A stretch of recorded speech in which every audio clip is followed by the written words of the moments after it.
అని బుద్ధిహీనుడిని నేను. ఇలాంటి పాటలు పాడినవాడిని, ఇలాంటి తిరిగి కొట్టేవాడిని, తిరిగి బూతులు మాట్లాడేవాడిని, కేసులు కూడా పెట్టేవాడిని. కానీ దేవుని సన్నిధికి వచ్చినాక నేను జీవవాక్యాన్ని చేతబట్టుకున్నాను. అందుకనే నేను పోలీస్ కేసు నేను పెట్టను. కొట్టిన వాడి చేత కొట్టించుకున్నాను, తిట్టిన వాడి చేత తిట్టించుకున్నాను.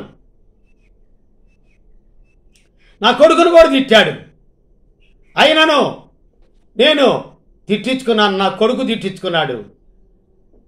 టోటల్గా మేము ఏం మాట్లాడం, మా పక్షమున దేవుడు ఉన్నాడు, ఆయన చేస్తాడు తీర్పు. వి మస్ట్ బీ కేర్ఫుల్లీ, జాగ్రత్త. ఏం పట్టుకోవాలనుకున్నారు? ఏమి పట్టుకోవాలనుకున్నారు? అపోస్తలుడైన పౌలు ఫిలిప్పీయులకు రాసిన పత్రిక 2వ అధ్యాయం 14వ వచనం, మీరు మూర్ఖమైన వక్రజనం మధ్య నిరపరాధులను, నిష్కలంకులను, అన్నిందులనైన దేవుని కుమారులగునట్లు సడుగులను, సంశయములను మాని సమస్త కార్యములను చేయుడి. అట్టి జనం మధ్యను మీరు జీవవాక్యమును చేతబట్టుకొని జ్యోతుల వలె, లోకమందు జ్యోతుల వలె కనబడుచున్నారు.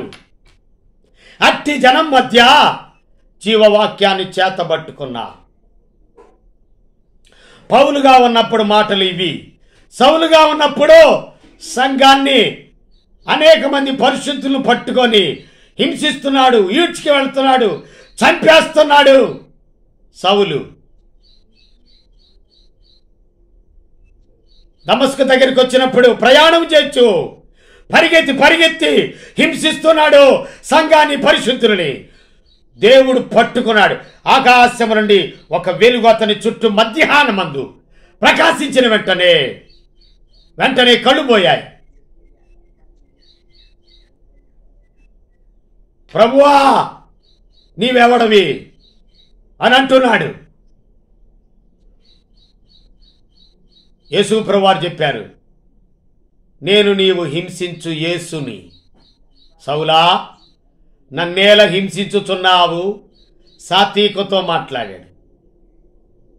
అననీయా తార్సువాడైన అతన్ని ప్రార్థన చేస్తున్నాడు, అతని కొరకు విచారించుమంటే అననీయా అంటున్నాడు, ఇతడు నీ బిడ్డలకు, నీ పిల్లలకు ఎంతో కీడు చేసి ఉన్నాడు అనంటే, లేదు నీవు ప్రార్థన చేయి, ఇతడు నేను ఏర్పరచుకోను సాధనమై ఉన్నాడు, రాజుల మధ్యను ప్రజల మధ్య నా సాధనంగా నేను ఇతన్ని ఏర్పాటు చేసుకున్నా, అతడికి ప్రార్థన చేయి.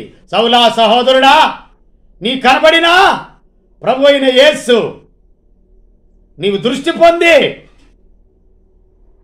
ఆహారం పుచ్చుకొని బలపడి, బాప్తిసము తీసుకొని ఆహారం తీసుకొని బలపడము అని చెప్పి అన్నాడు. సౌలు పౌలుగా మార్చబడిన తర్వాత అంటున్నటువంటి మాటలు ఏంటో తెలుసా? నేను దేని నిమిత్తమో క్రీస్తు యేసు చేత పట్టబడ్డాను. దేని నిమిత్తం పట్టుకున్నాడు ఆయన్ని? చూద్దాం.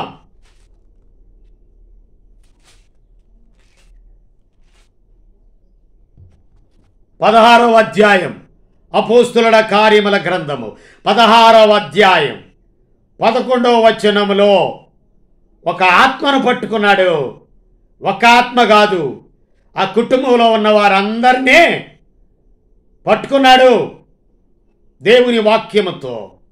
లూదియా దైవభక్తి గల ఒక స్త్రీ 14వ వచనం, ఉదారంగు పొడిని అమ్ముకోను తుయితైర పట్టణస్తురాలు, ప్రభు ఆమె హృదయము తెరచిను గనుక పౌలు చెప్పిన మాటలందు లక్ష్యముంచును.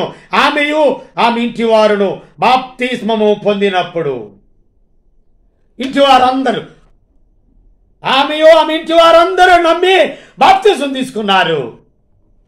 ఆత్మలు పట్టుకున్న జాలరి, నేను మిమ్మల్ని మనుషులు పట్టు జాలరుగా చేస్తాను, నా వెంబడి రండి, ఫాలో మీ. నిజమే, నేను ఆర్గనైజేషన్ ఆఫ్ పర్సనల్ ఎవాంజలిజం, వ్యక్తిగత స్వార్థికుణ్ణి. వ్యక్తిగతంగా ఎంతో మందిని దేవుని మార్గములో ఎంతమంది